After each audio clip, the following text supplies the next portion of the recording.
Paris, 9 décembre 2024, à l'aube exactement, 6h47.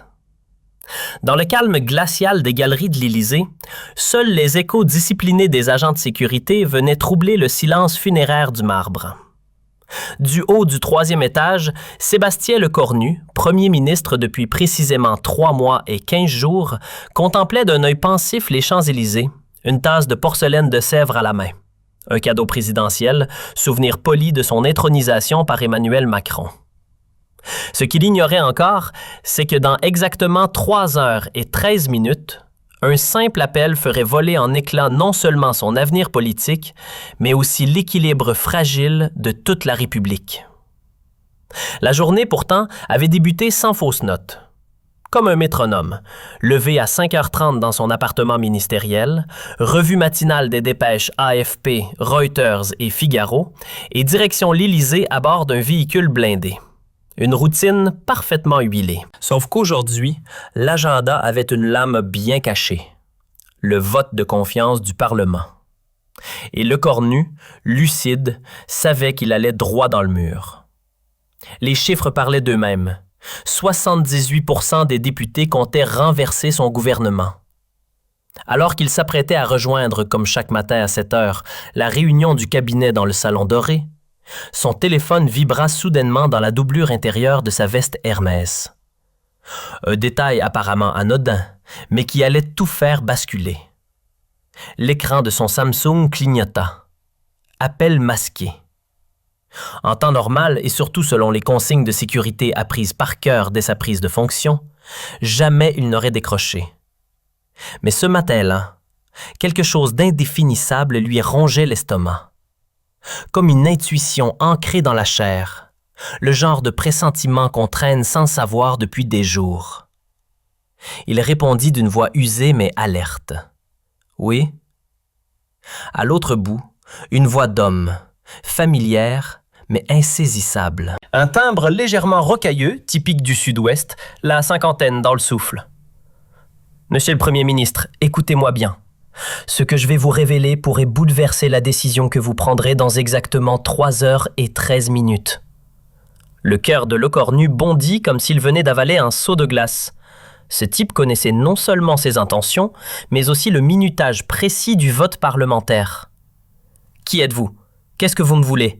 Et comment avez-vous mis la main sur cette ligne privée? » Mon identité importe peu pour l'instant. Ce qui compte, ce sont les confidences échangées par Marine Le Pen hier soir, en toute discrétion, avec les cadres de son parti, lors d'une réunion tenue à Digne-les-Bains. Elle détient une vérité sur vous que vous-même ignorez encore. Une vérité que même vos fidèles conseillers n'ont jamais soupçonnée. Le sang de Lecornu se glaça. Un frisson sinueux remonta le long de sa colonne vertébrale. Marine Le Pen, la grande gueule de l'extrême droite française.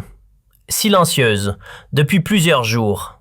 Inhabituelle, presque louche. Elle, si prompte d'ordinaire à sauter à la gorge du gouvernement à la moindre occasion, restait là, tapie dans l'ombre. Comme si elle attendait son heure. « Continuez, je vous écoute », lâcha Lecornu, la voix tendue mais désormais parfaitement maîtrisée. « Dites-moi, monsieur le Premier ministre, avez-vous déjà réfléchi aux véritables raisons qui ont poussé Emmanuel Macron à vous hisser à Matignon il y a exactement 3 mois et 15 jours ? Ce n'était pas pour votre impressionnant CV au ministère de la Défense, même si personne ne remet ça en question. Et encore moins pour cette loyauté quasi aveugle que vous avez toujours vouée au président. Non, non, s'il vous a choisi, c'est parce qu'il avait parfaitement anticipé que la tempête éclaterait pile maintenant. Avec une précision de chirurgien. La phrase tomba comme une guillotine. Lecornu se figea, les souvenirs affluant brutalement. Cette entrevue étrange avec Macron, dans le bureau feutré de l'Élysée. Son regard insistant, presque fuyant. Cette gêne imperceptible dans les yeux du président. À l'époque, il n'avait pas su mettre de mots dessus. Aujourd'hui, tout devenait limpide. « Vous insinuez quoi, exactement ?» demanda-t-il, crispant sa main contre le rebord verni de son bureau. « Je ne sous-entends rien, je vous l'affirme. Votre nomination, monsieur Lecornu, n'était pas une récompense. C'était une offrande. un pion qu'on place avec soin en attendant de le sacrifier. Macron vous a mis là parce qu'il savait que cette crise allait exploser et que vous seriez l'homme parfait pour en endosser la responsabilité. Vous êtes le fusible idéal, le bouc émissaire cousu main. Le cornu sentit ses doigts trembler. Il leva les yeux vers l'horloge suisse suspendue au mur. 3h08 avant de se jeter dans la fosse aux lions du Parlement. Et il le savait qu'il allait y laisser sa peau. « Donnez-moi une preuve, quelque chose de concret. Montrez-moi que vous ne délirez pas, » grogna-t-il, la mâchoire serrée, le ton devenu tranchant comme une lame. « Dans 5 minutes pile, ouvrez votre messagerie gouvernementale, monsieur le Premier ministre. Vous y découvrirez un enregistrement intégral, mot pour mot, d'un échange privé entre Emmanuel Macron et Alexis Kohler, son éminence grise, datant du 2 septembre à 20h, quelques jours avant que vous ne soyez propulsé à Matignon. Ne laissez rien vous échapper. Chaque syllabe compte. » La communication fut rompue net, coupée comme un fil tendu qu'on tranche sans prévenir. Le cornu, figé, son Samsung encore collé à l'oreille, restait à contempler l'écran désormais noir. Dans ce reflet sombre, il aperçut son propre visage, crispé, incrédule, envahi d'une inquiétude qu'il ne pouvait plus dissimuler. Son cœur cognait si fort qu'il avait l'impression d'entendre son propre sang résonner dans ses tempes. Mais qui diable étaient ces pas connus? Et surtout, comment avait-il mis la main sur des informations aussi sensibles? Des documents que même certains ministres n'auraient jamais pu consulter. Mentait-il? Ou tenait-il entre ses mains une vérité explosive? 5 minutes s'écoulèrent, pas une de plus. Un nouveau mail apparut dans la boîte ultra sécurisée de Le Cornu, comme une bombe déposée avec soin. L'expéditeur? Une adresse totalement cryptée, obscure, venue de nulle part. xx@protonmail.com. D'un geste hésitant, ses doigts tremblants déplacèrent le curseur sur le fichier joint. Un clic. Le destin venait de s'ouvrir, en format audio. Une voix qu'il connaissait trop bien vibra dans ses écouteurs. « Alexis, écoute-moi bien.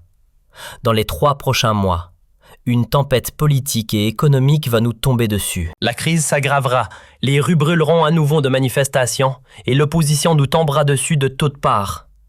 Il nous faut quelqu'un de loyal, mais sacrifiable. Un premier ministre que l'on pourra pointer du doigt quand tout partira en vrille. Sébastien Le Cornu est parfait pour ce rôle. » Alexis Kohler hésita, trahissant un léger trouble. « Monsieur le Président, n'est-ce pas cruel? Le Cornu a toujours été fidèle depuis le premier jour. Il vous a soutenu aveuglément, même dans les décisions les plus contestées. Alexis, la politique n'est pas un conte de fées. Ce n'est pas un concours de popularité ni un club de gentlemen. Parfois, pour protéger le système, pour préserver l'État, il faut sacrifier ceux qu'on croit proches.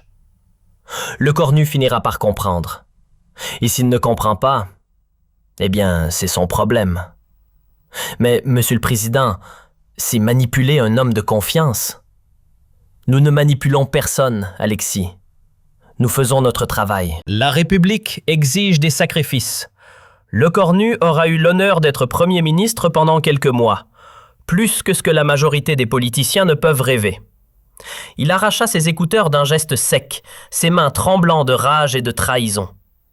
3 mois de travail acharné, 18 heures par jour. 3 mois d'une loyauté absolue, totale. 3 mois à défendre chaque politique de Macron, même quand son cœur criait le contraire, même quand sa conscience criait. Tout n'avait été que mensonge, manipulation, trahison. Il se leva, et dans le silence oppressant de son bureau, ses chaussures italiennes résonnèrent sur le parquet versaillais alors qu'il faisait les 100 pas, enfermé avec sa colère et sa trahison. La rage l'envahissait lentement, épaisse, poisseuse, comme une nappe de pétrole qui remonte à la surface. Comment avait-il pu se tromper à ce point? Accorder une telle confiance à Macron?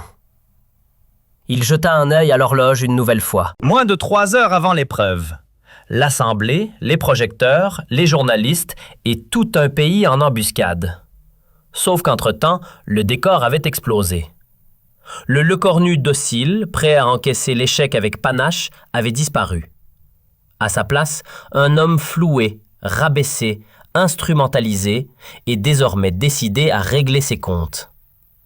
La sonnerie du téléphone officiel fendit le silence. Sur l'écran, le président de la République, Emmanuel Macron. « Sébastien, mon cher ami, prêt pour cette matinée ? Je sais combien c'est rude, une vraie traversée de tempête, mais n'oubliez jamais, nous sommes à bord du même navire. On sombre ensemble ou on s'en sort ensemble. » Lecornu inspira profondément, bridant la colère qui menaçait de déborder. « Oui, monsieur le président, plus près que vous ne l'imaginez. Parfait, parfait. Souvenez-vous, quoi qu'il se passe dans l'hémicycle, vous bénéficiez de mon appui total, sans réserve. Je serai présent dans la galerie pour vous épauler. »« Évidemment, » répondit Lecornu d'une voix soudain glaciale. « Votre soutien total et inconditionnel, comme toujours. » Une fois la communication coupée, Lecornu resta immobile quelques secondes, puis regagna son bureau. Il ouvrit son ordinateur et commença à écrire. Mais très vite il comprit. Ce texte-là n'avait rien à voir avec celui peaufiné la veille, ligne par ligne, avec ses conseillers. Ce ne serait pas une allocution digne et soumise. Ce ne serait pas l'élégant adieu d'un chef de gouvernement battu. Ce serait autre chose. Un discours capable de fissurer les murs mêmes de la République. À 8h30 précise, on frappa doucement. Pierre Dubois, son chef de cabinet, entra avec la discrétion d'un homme habitué aux couloirs feutrés du pouvoir. « Monsieur le Premier ministre, souhaitez-vous un dernier regard sur votre discours ? Les équipes de communication sont prêtes à intervenir. » Lecornu releva lentement la tête, le regard encore accroché à l'écran. « Pierre, rappelez-moi. »« Depuis combien de temps travaillez-vous directement avec moi ? » ?»« Depuis votre arrivée à Matignon, monsieur. 3 mois et 15 jours. »« Et juste avant ?» Un léger flottement. Pierre détourna les yeux. « J'étais au cabinet personnel du président Macron. » Un silence. « Voilà, » répondit simplement Lecornu. Il se leva, marcha jusqu'à la large baie vitrée donnant sur les jardins de l'Élysée. « Dites-moi, Pierre, y aurait-il d'autres éléments que je devrais connaître? Des consignes non dites? Des secrets que le président vous aurait confiés et pas à moi? » Le visage de Pierre se vida de ses couleurs. Ses doigts tremblaient à peine, mais assez pour être visibles. « Monsieur le Premier ministre, je ne vois pas très bien ce que vous insinuez. » Lecornu se tourna lentement vers lui. « Croyez-moi, Pierre, vous comprenez très bien. » Lecornu pivota vers lui. Dans son regard, aucune explosion, seulement une colère glaciale, tranchante. « Vous transmettrez ceci à votre véritable donneur d'ordre, le président. Son scénario parfaitement huilé vient d'être réécrit. Je ne jouerai pas le rôle du coupable obéissant. Je ne serai pas la victime silencieuse qu'on conduit à l'abattoir sans qu'elle proteste. Monsieur le Premier ministre, je vous assure que... Dehors, Pierre, tout de suite. Et dites à Emmanuel Macron que sa matinée ne se déroulera pas comme prévu. Il va recevoir un choc. Un de ceux qui marquent une vie. » La porte refermée, Lecornu se retrouva seul avec l'écran et ses pensées. Il reprit l'écriture de ce discours inédit. Il savait exactement ce que cela impliquait. Une carrière pulvérisée. Aucun retour possible. Aucune porte de secours. Et pourtant, il n'en avait strictement plus rien à faire. Après 3 mois de calculs sordides, de faux semblants et de loyauté trahie, l'heure n'était plus aux demi-vérités. Il était temps de tout dire. Absolument tout. À 9h45 précise, à un quart d'heure à peine du vote qui allait sceller son sort, le téléphone vibra de nouveau. La même voix. Toujours aussi calme. Toujours aussi dérangeante. « Monsieur le Premier ministre, j'ose espérer que vous avez pris le temps d'écouter l'audio que je vous ai transmis. » Chaque seconde comptait. « Je l'ai écouté, » répondit Lecornu sans détour. À présent, il est temps que vous me disiez qui vous êtes réellement. Je suis quelqu'un qui refuse de croire que les Français doivent rester aveugles face aux manœuvres de leurs dirigeants. Quelqu'un qui ne supporte plus de voir des hommes droits transformés en simples pions sur un échiquier cynique. Quelqu'un qui estime que la démocratie vaut mieux que ces arrangements obscurs de coulisses. Pourquoi me tendre la main? Qu'est-ce que vous attendez en retour? Parce que vous n'êtes pas encore enfermé dans la cage, monsieur Lecornu. Vous avez encore une alternative, ce luxe que beaucoup de responsables politiques ont perdu. Soit vous acceptez docilement le rôle lamentable que Macron a écrit pour vous, soit vous choisissez de dire la vérité, sans détour, au peuple français. Alors, que décidez-vous? Un court silence, puis la voix reprit. Et ce n'est pas terminé. Dans exactement 10 minutes, un nouveau message arrivera dans votre messagerie. Cette fois, il s'agit de l'enregistrement intégral d'un échange tenu hier soir à 23h entre Emmanuel Macron et Marine Le Pen.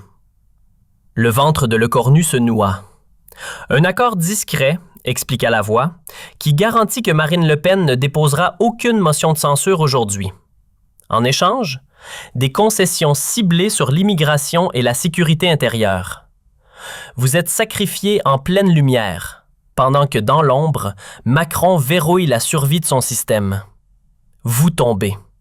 Le mécanisme, lui, continue de tourner. Le silence retomba d'un coup. Lecornu resta figé, abasourdi. Macron et Marine Le Pen, ensemble, en coulisses, un pacte clandestin. Même dans ses scénarios politiques les plus sombres, il n'aurait jamais osé imaginer une telle alliance. 10 minutes s'écoulèrent, à la seconde près. Un nouveau message surgit dans sa messagerie. L'audio était bref, presque sec, mais son contenu, dévastateur. La voix du président ouvrit la danse, lasse mais résolue. « Marine, votre aide est indispensable pour demain. La stabilité du pays est en jeu. » La réponse tomba, glaciale, parfaitement calculée. « Très bien, mais qu'est-ce que j'y gagne concrètement ? En contrepartie, nous acceptons d'ouvrir de vraies négociations sur certaines de vos priorités. Immigration européenne, contrôle aux frontières. Des engagements formels, pas du vent. Un temps. Puis la question fatidique. Et Lecornu dans tout ça? Il sera exposé et sacrifié publiquement, comme convenu la semaine dernière. Vous obtiendrez une victoire symbolique, largement relayée. Vous pourrez clamer avoir fait tomber le gouvernement Macron, pendant que l'architecture du pouvoir restera intacte. Chacun y trouve son compte. Très bien. Dans ce cas, le Rassemblement national ne participera pas au vote, ni pour ni contre. Vous aurez ainsi la marge nécessaire pour tenir. Merci Marine, c'est exactement ce qu'il nous fallait. L'enregistrement s'arrêta, et avec lui, les dernières illusions de Lecornu. D'un geste sec, Lecornu claqua son ordinateur. La colère déborda, brute, incontrôlable. Macron ne s'était pas contenté de le poignarder dans le dos. Il avait pactisé avec l'extrême droite, marchandant en coulisses sa loyauté comme une vulgaire monnaie politique. Tout cela sans un mot, en exploitant sa confiance jusqu'à la dernière seconde. Il leva les yeux vers l'horloge murale. 2 minutes. 2 minutes avant d'entrer dans l'hémicycle. 2 minutes avant de faire basculer à jamais le paysage politique français. Il saisit son téléphone personnel et expédia un message identique aux principales rédactions du pays. Le Figaro, Le Monde, Libération, France Inter, BFM TV, LCI. Conférence de presse exceptionnelle et exclusive juste après le vote de confiance à l'Assemblée nationale. Révélation majeure, inédite, sur la crise politique en cours. Dossier transmis à l'AFP. Puis il enfila sa veste, rectifia sa cravate d'un geste précis et prit la direction de l'Assemblée, le pas ferme. Dans sa main, un discours incendiaire. Dans sa poitrine, un cœur affolé. Dans son esprit, une clarté absolue. À l'intérieur de l'hémicycle, la tension était palpable, presque suffocante. Les 577 députés étaient présents, une rareté historique. Dans les tribunes, les journalistes s'étaient massés, caméras braquées sur la tribune centrale. Depuis la galerie présidentielle, Emmanuel Macron observait la scène, sûr de lui, convaincu que son échiquier machiavélique tenait encore. Lecornu gravit lentement les marches menant à la tribune officielle. Son regard balaya la salle dans un ordre précis. D'abord la galerie présidentielle, où se tenait Emmanuel Macron, puis les rangées de députés figés dans leurs bancs, enfin les objectifs braqués sur lui, relayant chaque seconde bien au-delà des frontières françaises. « Mesdames et messieurs les représentants de la nation », déclara-t-il enfin d'un ton maîtrisé, net, sans la moindre hésitation. « Si je me tiens devant vous aujourd'hui, ce n'est pas pour plaider la survie d'un gouvernement déjà promis à la chute. C'est pour mettre au jour une mécanique de manipulation froide et méprisable dont nous avons tous été les instruments. » Un frisson parcourut aussitôt l'hémicycle. Les murmures éclatèrent. Ce discours ne figurait nulle part dans le script officiel. Dans la galerie, Macron se redressa brusquement. Pour la première fois, le masque médiatique se fissurait. L'angoisse affleurait, visible. « Il y a exactement 3h13 minutes, poursuivit Lecornu, j'ai reçu un appel qui a fait voler en éclats toutes mes certitudes sur le fonctionnement réel du pouvoir dans ce pays. J'y ai appris que mon accession à Matignon n'était ni une reconnaissance, ni un aboutissement. C'était une offrande, une décision préméditée, froide, calculée. » Il marqua une pause. « J'ai compris que le président de la République m'avait sciemment désigné comme responsable idéal, pleinement conscient que cette crise éclaterait à ce moment précis. » La salle bascula dans une fureur instantanée. Des élus bondirent de leur siège, certains hurlant leur colère, d'autres frappant des mains avec une ferveur presque hystérique. Les plumes grattèrent, les caméras trépitèrent. La presse, en apnée, captait chaque seconde. Dans la galerie présidentielle, le visage de Macron se vida de ses couleurs, tandis que ses conseillers s'agitaient, fébriles autour de lui.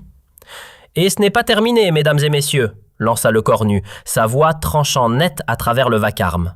« J'ai appris qu'hier soir, à l'abri des regards, un arrangement indigne a été scellé entre le chef de l'État et Madame Marine Le Pen. Un pacte garantissant l'abstention du Rassemblement national lors de ce scrutin contre des concessions ciblées sur la politique migratoire. » Cette fois, le choc frappa l'autre camp. Marine Le Pen pâlit sur son banc. Elle fixa Macron, la rage au fond des yeux, comprenant trop tard qu'elle aussi avait servi de variable d'ajustement et que leur marché clandestin venait d'être jeté en pleine lumière. Ces preuves sonores, poursuivit Lecornu en levant une clé USB comme un acte d'accusation, seront remises dans leur intégralité aux médias nationaux et étrangers dès la fin de cette séance. Les Français ont droit à la vérité, celle d'une démocratie manipulée comme un simple tour de cartes. Malgré les coups répétés de son maillet, le président de séance peinait à imposer le silence. Rien n'y faisait. L'Assemblée avait basculé dans une cacophonie totale, incontrôlable, comme si plus aucune règle ne s'appliquait. Lecornu leva les yeux vers la galerie présidentielle et fixa Macron sans détour. « Monsieur le Président de la République, » lança-t-il d'une voix dure, « vous m'avez trahi avec une lâcheté absolue. Vous avez piétiné la confiance que je vous accordais.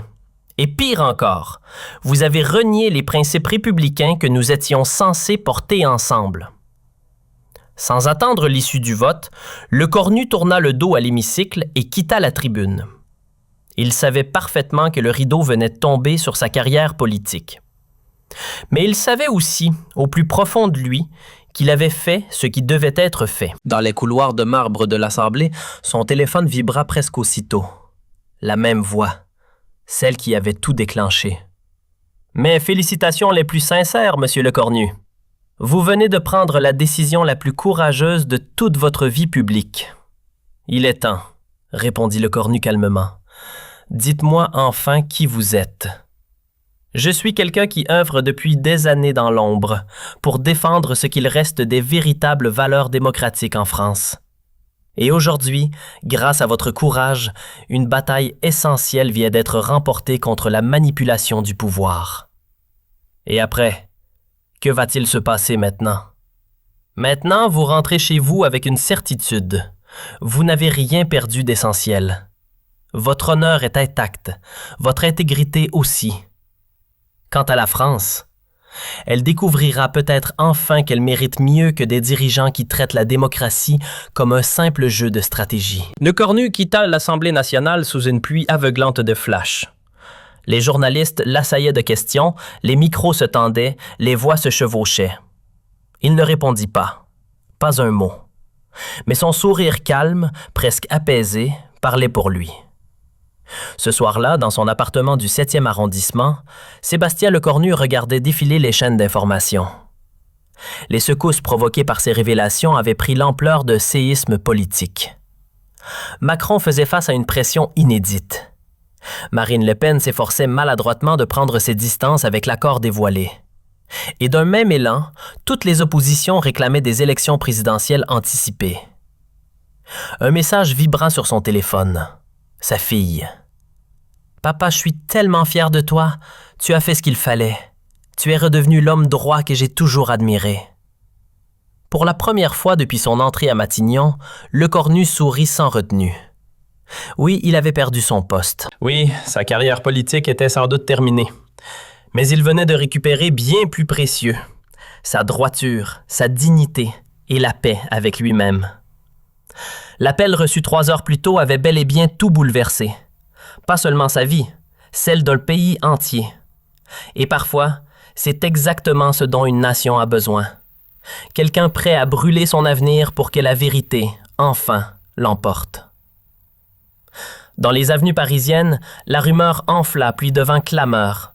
La foule scandait son nom à plein poumon. « Lecornu! Lecornu !» Celui qui a osé dire la vérité. « Lecornu, héros de la République !»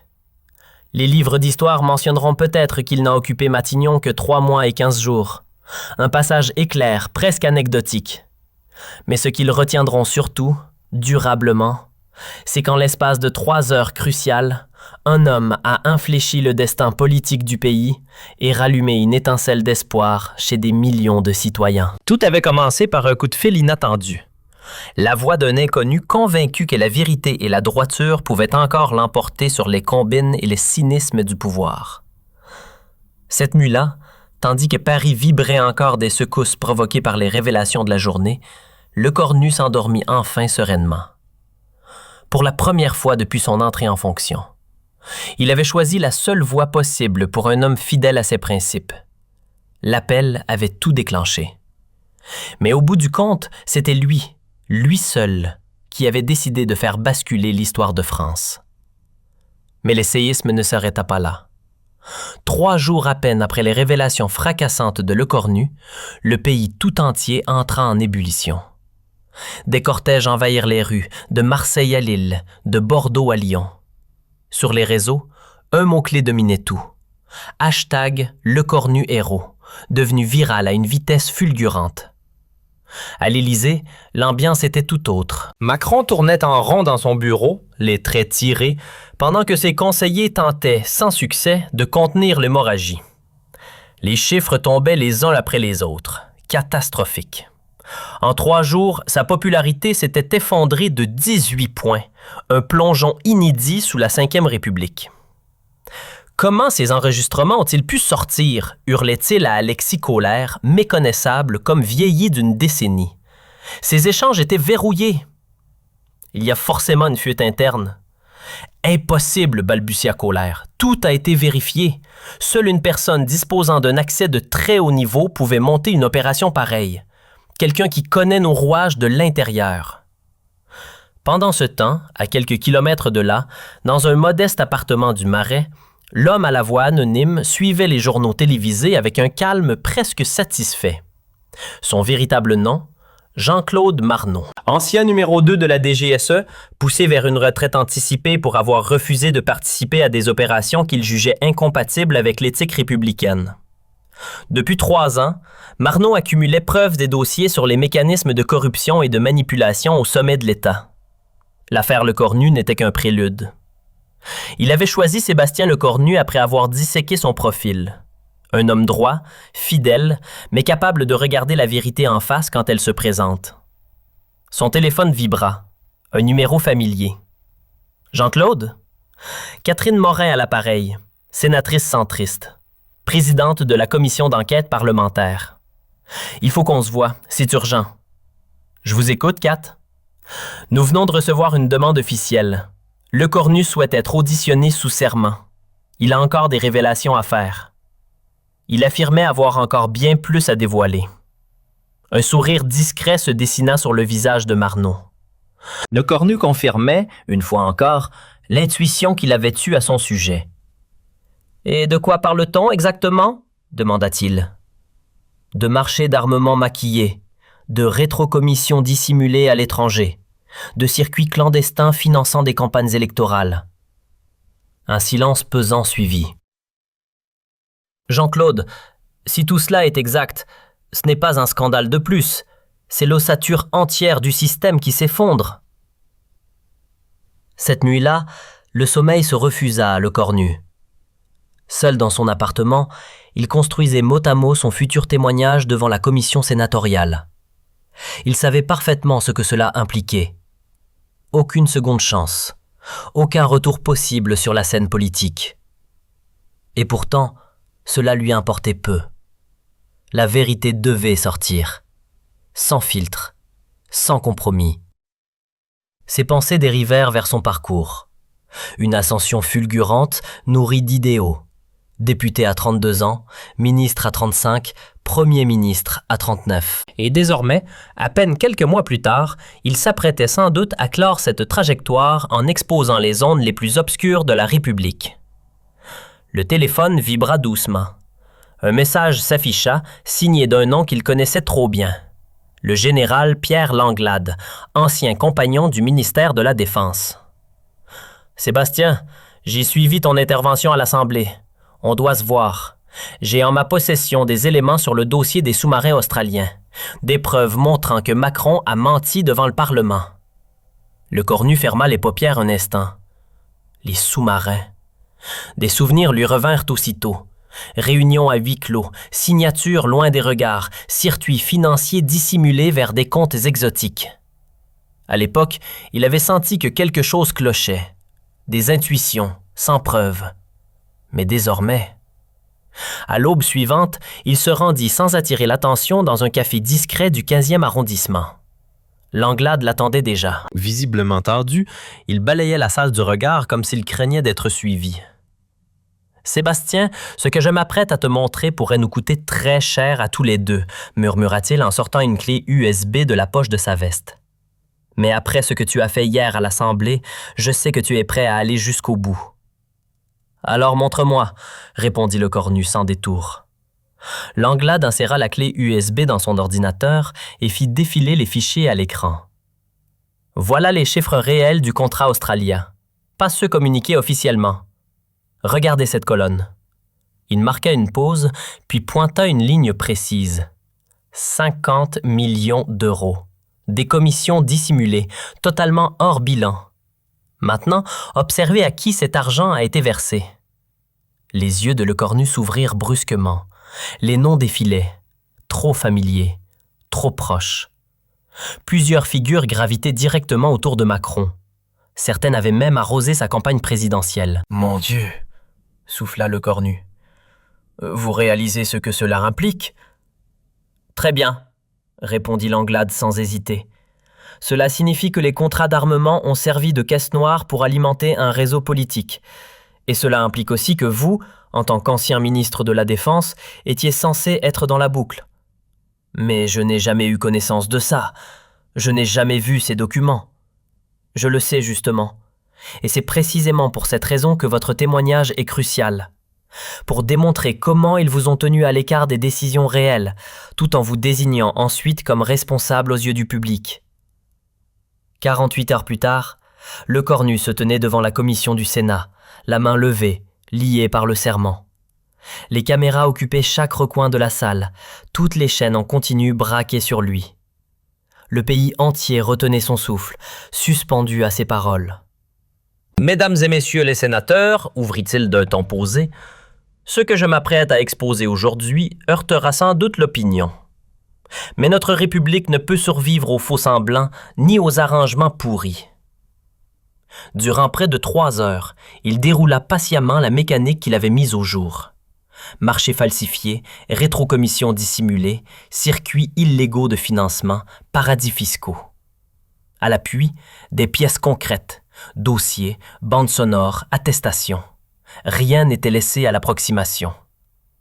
Le chef de l'État, conclut-il sans trembler, a dévoyé la fonction présidentielle pour en faire un outil de blanchiment et un levier de financement clandestin au service de son appareil politique. À l'Élysée, Macron suivait la déposition en direct, immobile derrière son bureau. Les conseillers défilaient sans cesse, le visage fermé, chacun apportant son lot de catastrophes. « Monsieur le Président », annonça son directeur de cabinet d'une voix grave, « le parquet a ouvert une enquête préliminaire et l'opposition vient de déposer une procédure de destitution. » Macron s'approcha de la fenêtre. Au loin, les slogans montaient de la rue, scandés par une foule compacte. « Macron, démission! 2, 3 jours! » « Comment a-t-on pu en arriver là ?» murmura-t-il presque pour lui-même. « Vous avez mal jugé le cornu, » répondit calmement un conseiller. « Vous étiez convaincu qu'il accepterait d'endosser le costume du coupable idéal. Vous vous êtes trompé d'homme. » Pendant ce temps, à des kilomètres de là, dans le calme relatif de son appartement, le cornu voyait son téléphone s'illuminer sans cesse.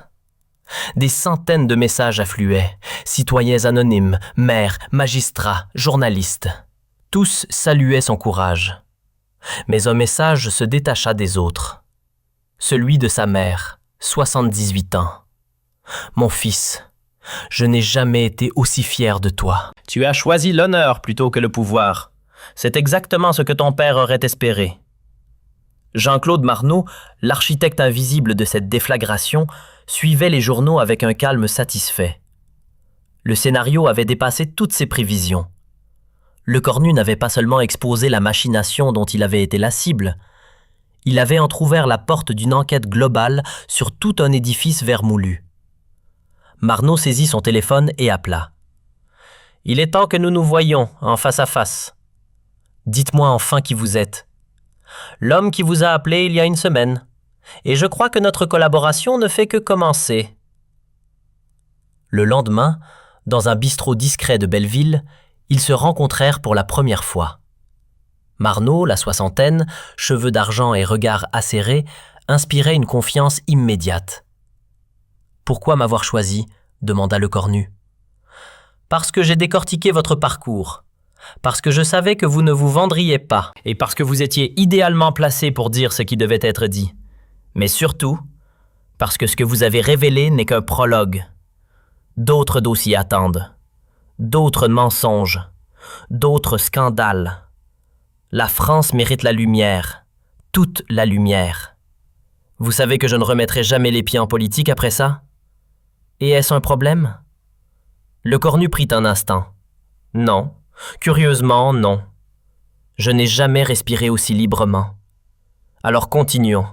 Pour la République. Pour la démocratie.